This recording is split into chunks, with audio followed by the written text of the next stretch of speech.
Hello. Today's episode of Business as Unusual features Liz Sweigart, an independent advisor specializing in emerging tech with a PhD in psychology. We're talking tech, human behavior, and thriving in a connected world. Stay tuned.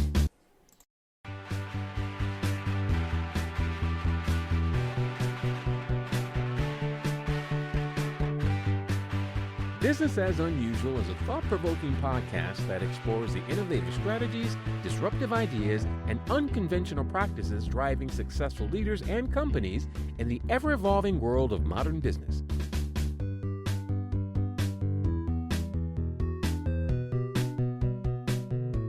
Subscribe, comment, and share for weekly inspiration with our host, Aicila.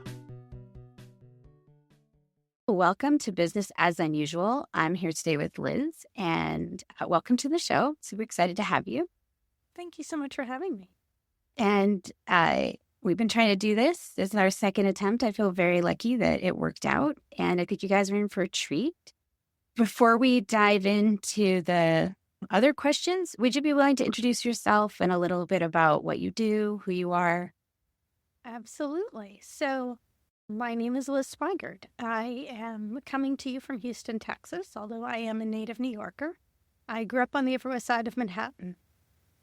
I moved to Houston to go to Rice University, and I studied a variety of things because I thought I was going to law school. And right before I graduated, I decided I wasn't going to do that. And that launched a career journey. I started my career at Arthur Andersen, which some people may remember from the Enron scandal.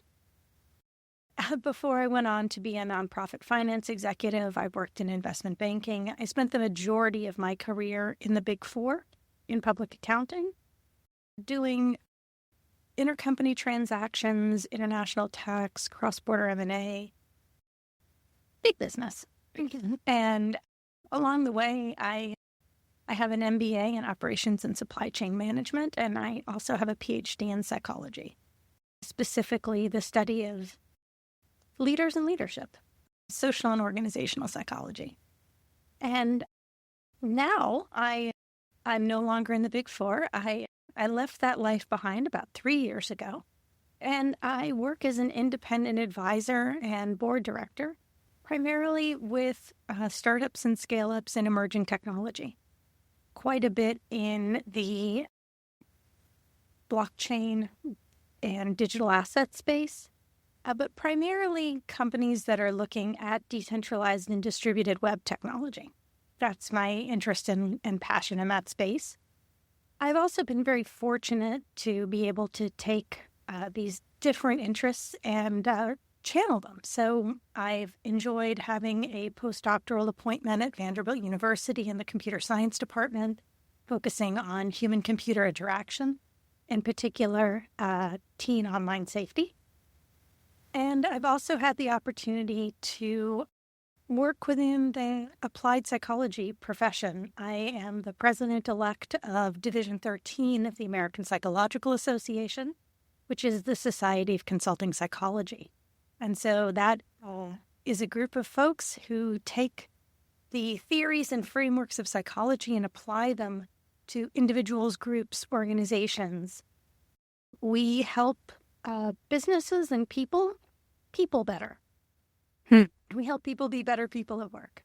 So it's a great opportunity that I have to be able to work with very different groups, individuals who be on the bleeding edge of technology, and also get to enjoy research and working with students. I am an adjunct professor as well. I teach social and organizational psychology, as well as some business classes. So it's a fun life. I enjoy the diversity of my work.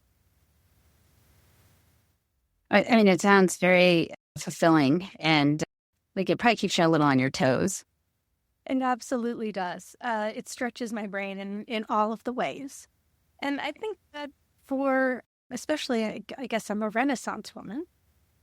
I think for those of us who find that both our left brain and right brain are activated, finding opportunities to really use our whole mind, be able to explore these diverse interests and be able to bring things together, connect dots.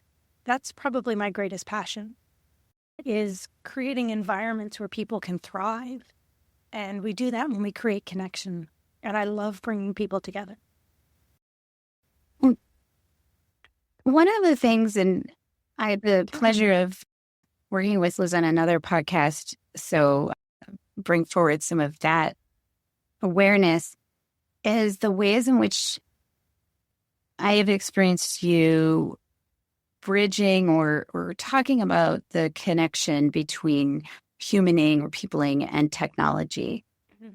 I feel like that's a really important and space to inhabit, and that we don't have as much. There seems to be a lot of either or. I'll just maybe step there. And I wonder, would you be willing to speak a little to that in your experience and observations, or even some of the work that you're doing? Absolutely. And you did bring up one of my favorite topics, which is artificial binaries. Human beings love artificial binaries. We make decisions based on something called heuristics. And heuristics are mental shortcuts. They are the checklists that our brain uses, the templates that we have for how we go about our daily lives. And heuristics are really important. They were particularly important for humans as we evolved, because you don't want to be thinking about the motivation of the saber-toothed tiger in this moment. You want to think, saber-toothed tiger, turn and run. That is your brain helping you. Your brain recognizes danger and it shortcuts to time to run, fight or flight. And so we depend on our brain's abilities to take in information, stimuli, and quickly translate it so that we can take the appropriate action. Again, from an evolutionary standpoint, that's really helpful. Again, saber-toothed tiger, turn, run. However, as we start to live in civilization, we have somewhat fewer saber-toothed tiger concerns. And so instead what happens is our mental models, our heuristics, these decision-making patterns, they can actually start to work against us. They start to become things like biases, and they lead us to things like stereotyping. And we make snap judgments, we make decisions that are not necessarily thoughtful and informed, but instead knee-jerk. Because we have an approach to how we make decisions. We take in this information, and again, we act. And sometimes it feels like we act without thinking. And it's those moments that can work against us. There have been several psychologists and behavioral economists who've written about this. One of them is Daniel Kahneman, who's a Nobel Prize winner. Mm-hmm. I wrote a wonderful book. It's sitting on my bookshelf called Thinking Fast and Slow. And in that, Dr. Kahneman talks about automaticity. And when you think about our ability as humans to do multiple tasks at the same time. Now, I'm not going to suggest that all multitasking produces great results.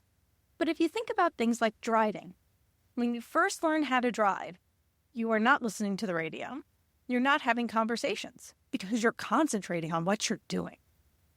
And then over time, as it becomes automatic, as you're able to do it without thinking about it consciously, you're able to do things like sing along to the song on the radio or talk to the person in the car with you. And so there are things that we do that become this sort of automatic. It's happening unconsciously. And then there are things that we do where we have to be really thoughtful and really mindful about them. And part of the tension of being human is evolving to this place where we are able to take in information and then question it in real time, because that's how we fall into our artificial binaries. We make decisions better when we have fewer choices. Again, saber-tooth tiger, stay or listen. Those are the choices that you really need in those moments. But now a lot of our choices we feel come down to yes or no, on or off. And life is not a light switch. And so when we think about how we make decisions, we always have three choices. But we so often condense ourselves down to two, or we make a decision by not making a decision. We put something off until essentially the choice is made for us. We miss a deadline, for example.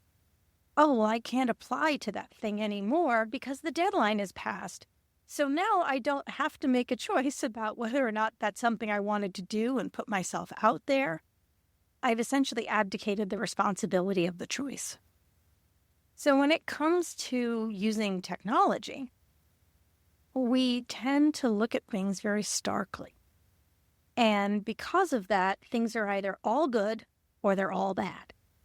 And that's a really tricky place to be because nothing's all good and nothing is all bad.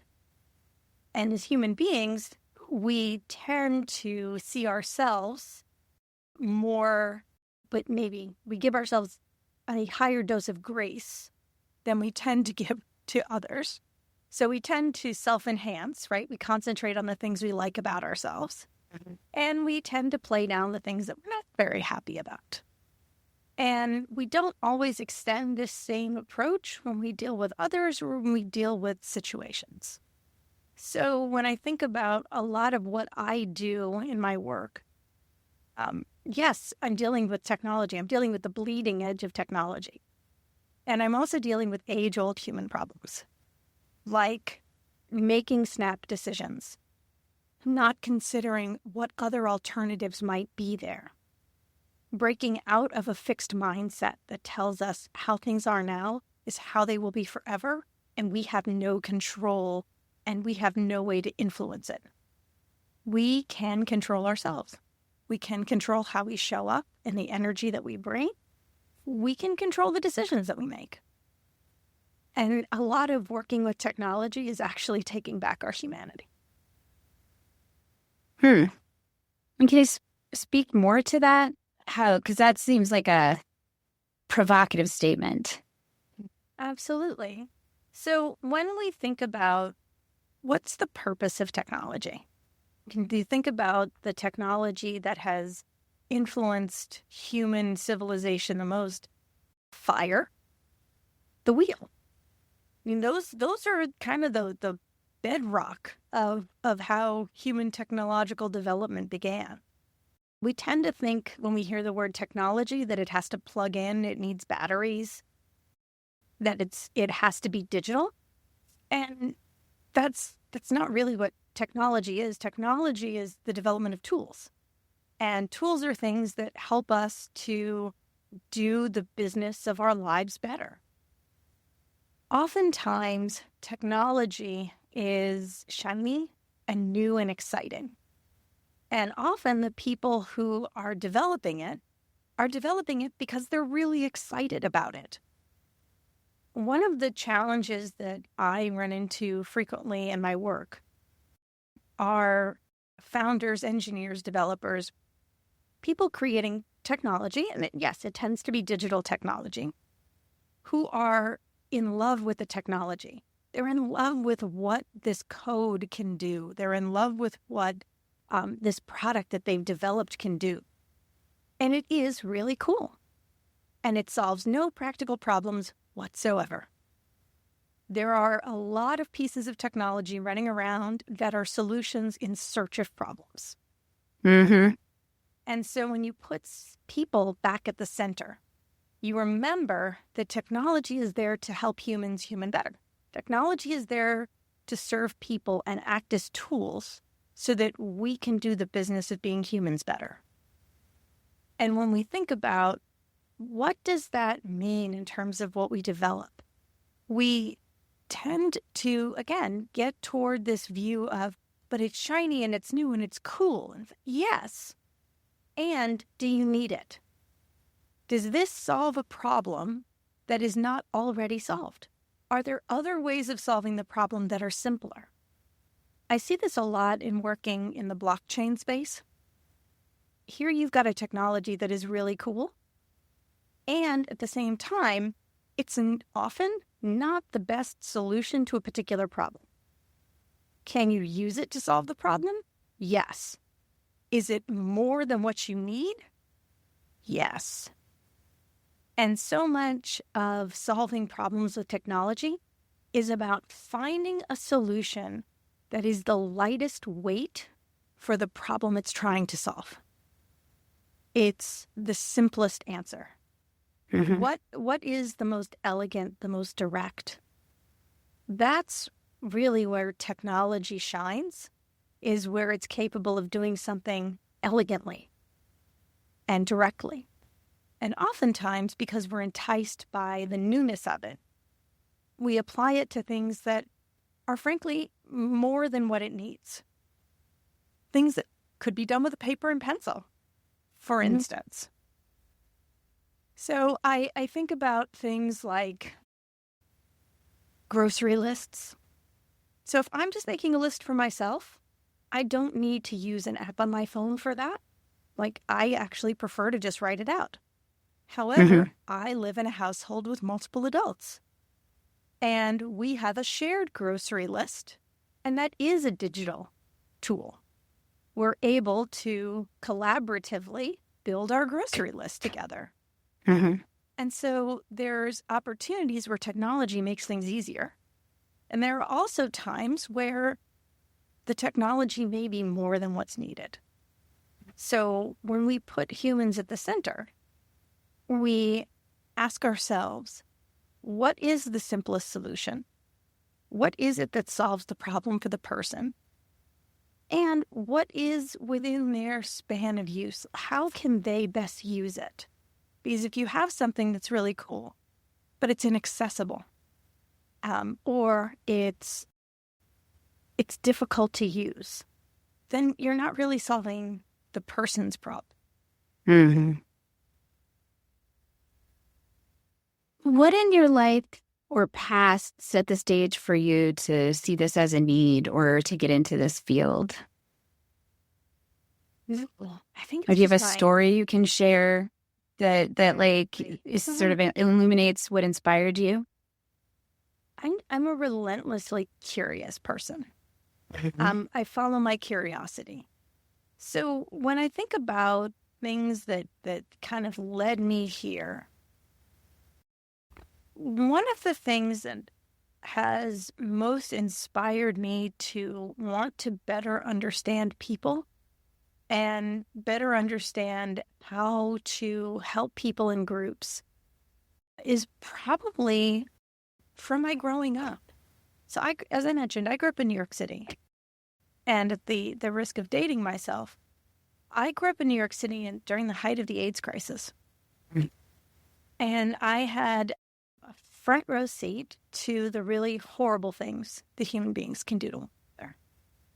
And I also was able to see the power of community and the power of connection and what happens when people mobilize to help their neighbors and their friends.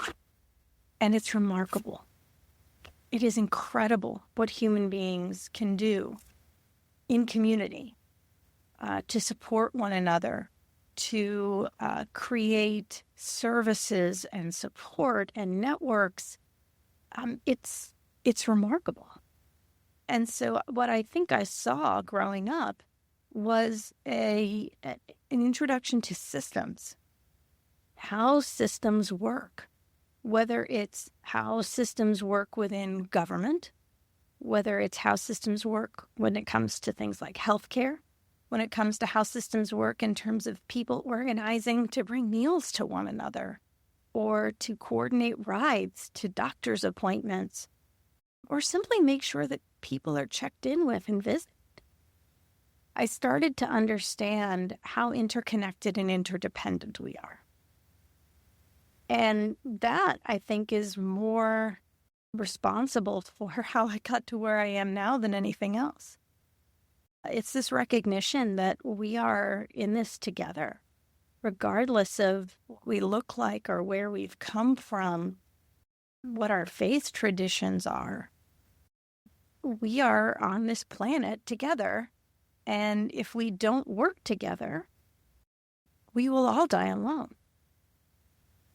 And I feel that I have a responsibility to use the gifts and talents that I have to connect with other people and see if together we can create an environment where we can all thrive. It's an approach of abundance as opposed to a mindset of scarcity. I don't believe that in order for me to have more self-actualization or more power or anything else, somebody else has to have less. I feel that if we collaborate and we communicate, then we can actually all have more. If you work together, you can grow the pie for everyone, as opposed to arguing about how to cut it into smaller pieces. Yeah, I like that. Thank you for sharing. Will you share advice you've received that's influenced the way you approach your work? Absolutely. I think the best piece of advice that I've ever gotten professionally came from one of my mentors.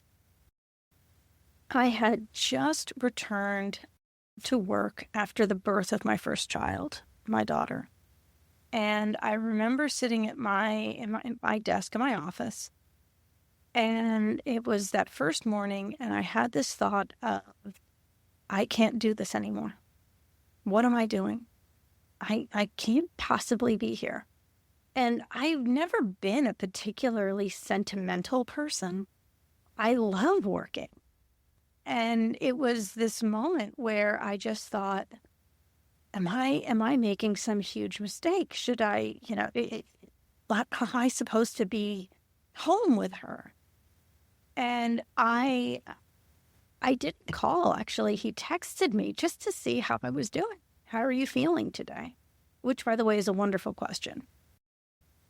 Not necessarily how are you doing, but how are you feeling? And I got the text. I picked up the phone. I called.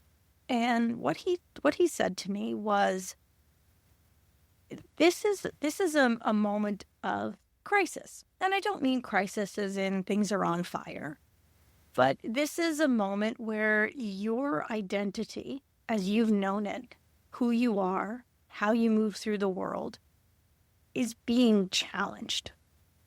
And it is a crisis of your identity, because who you thought you were and who you are now don't feel like the same person, because they're not, because you've experienced a monumental life change. And it's a very happy one. And there's also a part of grief, because who you were before has sunset. And now you've grown into somebody new. And how exciting it is that you get to meet this new person and that you get to know them and that they're you. And what he said to me was, when you are experiencing a moment of crisis, and the crisis can come from something positive. The birth of my daughter was incredibly positive. It did also prompt a crisis of identity. Who am I now? What do I want now? When you have these moments, making a major life decision is probably not something you want to do immediately. Yeah. Give yourself some time. Give yourself the gift of time. He said, maybe if you have a major life change, you should make another major life change within 3 to 6 months. He said, and if that feels like too much, start with 3 weeks. Then move to 6 weeks. See how you go. And if you need to make it even shorter, make it shorter. But give yourself some space and say, I know how I'm feeling right now. Let me see how I'm feeling in a little bit. And that advice was golden. And I've carried that advice with me through my career. I mean, my daughter is well over a decade old now. And I've carried that with me because at various stages in my professional life and in my personal life. I've had moments where I thought, oh my gosh, this is a crisis. I have to act right now. Yeah. And I ask myself, but do I really? Is something on fire? And the answer is no. The building is not on fire. The quite literal burning platform is in fact not burning. I don't have to jump. So if I don't have to jump, what else can I do? How else can I hold on? How else can I give myself some more time?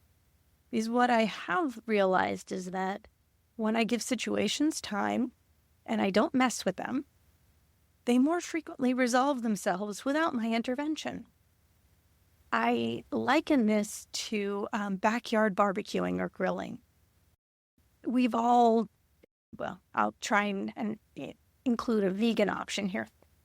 But if you take a piece of chicken or you take a piece of tofu and you oil up your grill and you get it nice and hot and you put protein on there, the key is this doesn't work if it's not high protein. The Maillard reaction happens, right? Everything starts sizzling and the proteins stick. They stick to the grate. Now, if you give them some time, they will release on their own. But most of us don't. We put it down, we hear the sizzle, and we convince ourselves that it's going to stick forever. Well, right now it is stuck.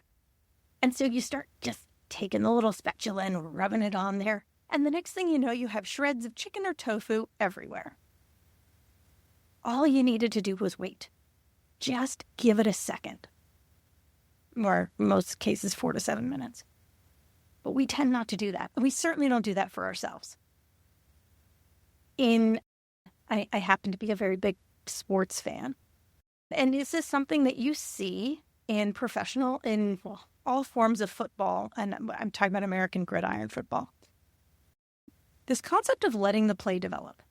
So if you're playing American football and you're on the offense and the quarterback takes a snap and do a running play, hands the ball off to the runner. Now, the runner's got two choices. You can either go immediately or you can hang out in the backfield for a moment and let your blockers make their blocks. If you give them time, they will open up a hole and it is daylight to the end zone. Most of us don't have the ability to do that. We feel the pressure from the defense. We hear the roar of the crowd. We are convinced that if we don't go right now, everything's going to fall apart. And that isn't true. And this comes back to community. Over the course of my career, over the course of my personal life, I have had blockers. I have had people who do the work to create space for me. Mm-hmm. And if I give them the opportunity to do that, then I can achieve what I want to achieve. But when I'm convinced that I have to do it all on my own, and that no one else is going to do what they need to do, I get dropped behind the line of scrimmage for a loss. Let the play develop. That is the key in it, is giving things enough time, but also recognizing when you do need to go. Mm-hmm. And that's something I think that comes with experience and exposure. And that's what creates maturity. And it doesn't necessarily mean time. I've met plenty of people who have 20 years of experience, but I've also met a lot of people who have 1 year of experience 20 times.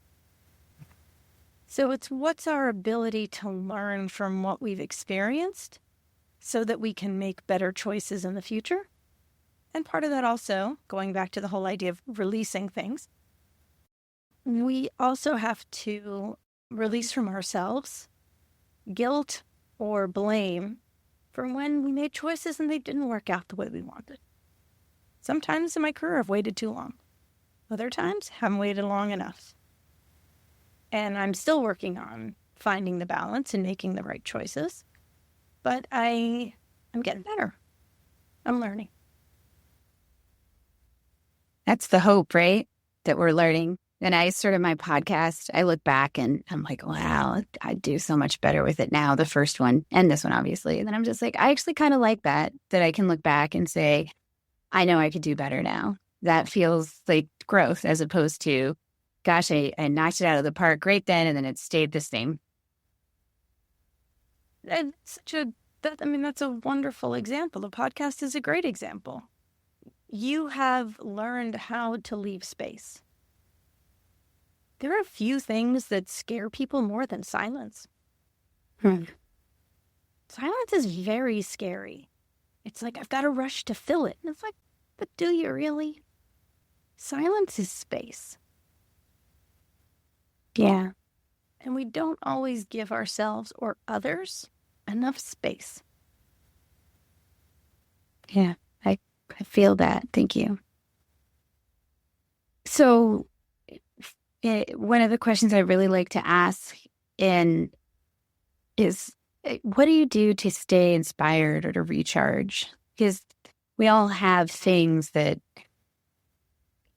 we stumble in or just have those moments of discouragement, especially when we're forging new paths, right? How I say inspired, how I say encouraged.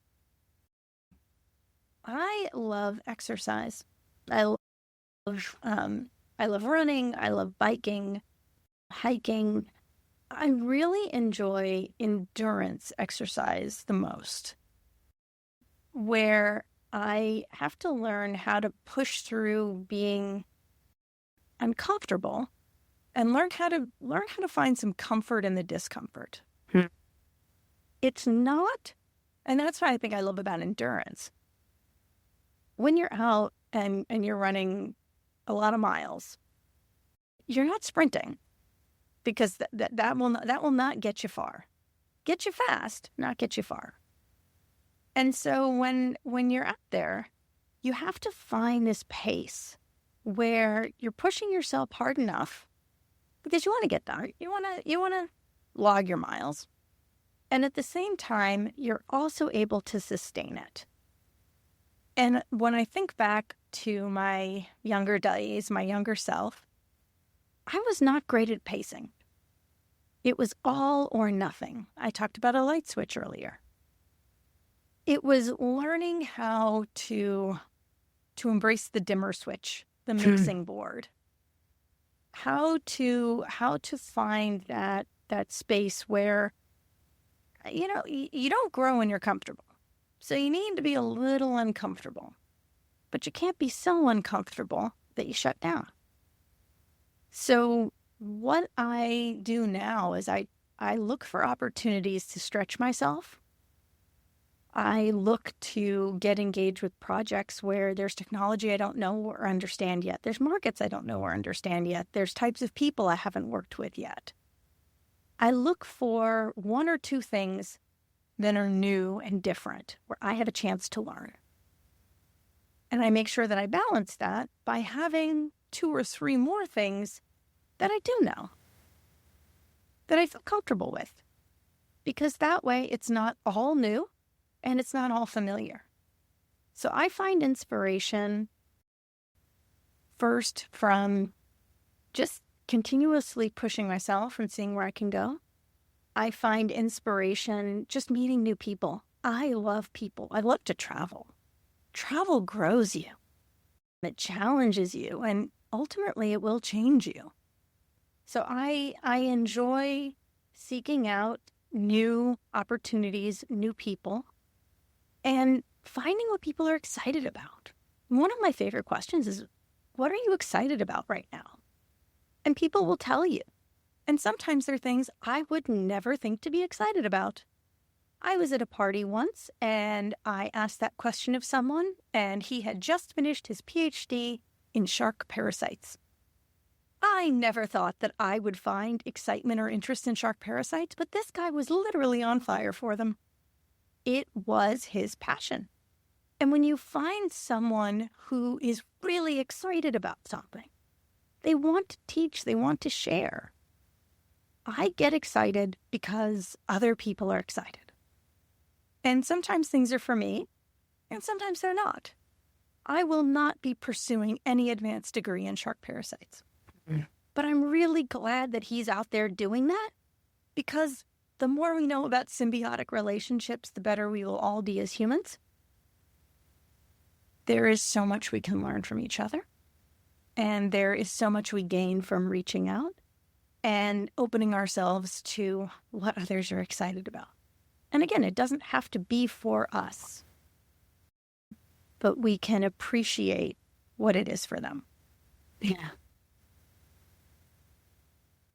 It's one of the things I love about the different shows that I'm part of is I get to hear people speaking from that place of excitement or passion and the number of things that have a craft to them that you just wouldn't even think about. It's a neat awareness that there are so many opportunities to, I guess, get taken over by excitement.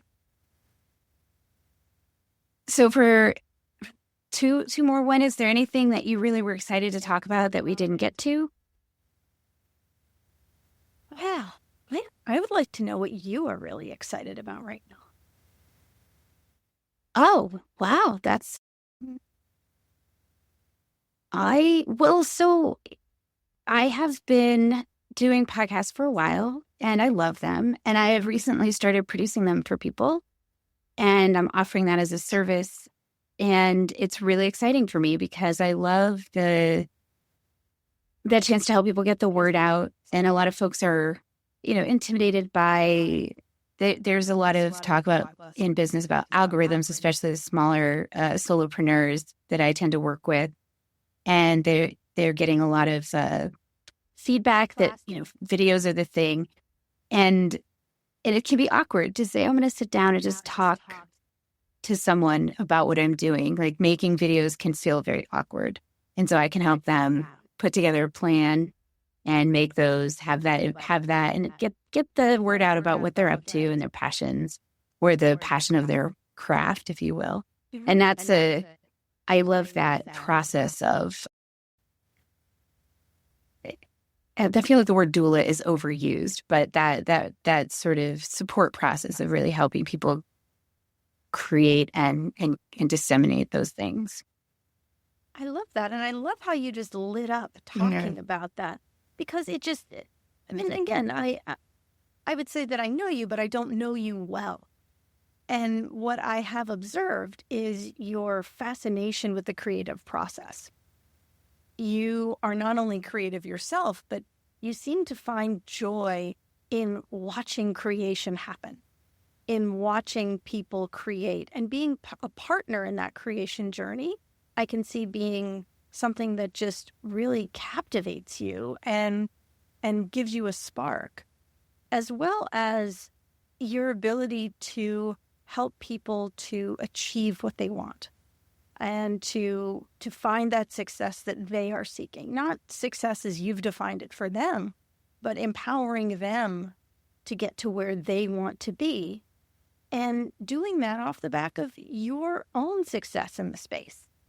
And so being able to take your talent, being able to take this craft, the skill that you've cultivated and developed, and then apply it and be a co-creator, be part of that creative process. Well, not taking it over, but supporting. It seems to really speak to also who you are, a guide, of someone on the journey, and being able to go on that journey with another person and support them in getting to the place they want to be. And maybe it's not a journey you would have selected for yourself, but now you get to go. Yep. It just seems like that's something that would really bring so many of your interests and passions, but also talents together. So I'm excited that you found this space for yourself. That's awesome. Thank you. I appreciate that. I'm really excited. I'm hopeful that I'll get to it. I've started doing it for, like I said, a couple of people, and I just seeing the ways that it's really working and they're getting such interesting information out there. And it really, some of it just feels like it does make a huge difference, and part of why I love to do this too. So thank you for asking. I appreciate that. For folks that are listening, want to learn more, follow you, get in touch, what's the best way for them to do that? The best place to find me is LinkedIn. That is the only social media that I use these days, apart from you can find me on the Nostr network. But my primary professional outlet is on LinkedIn. I at one point toyed with having my own website, and then I realized, why do I need to do that? It's all just there on LinkedIn. So that's the best way to find me is on LinkedIn. And I love hearing from folks. I don't think it's possible to know enough good people. I agree. I love that. Thank you so much for joining me today. I really appreciate it. Oh, it was my absolute pleasure. Thank you so much for inviting me and inviting me back. And I'm excited to see what comes from your new venture. And I'm looking forward to hearing others telling their stories as you've supported them in doing. Me too. Thanks, everybody, for listening. I'll see you next week.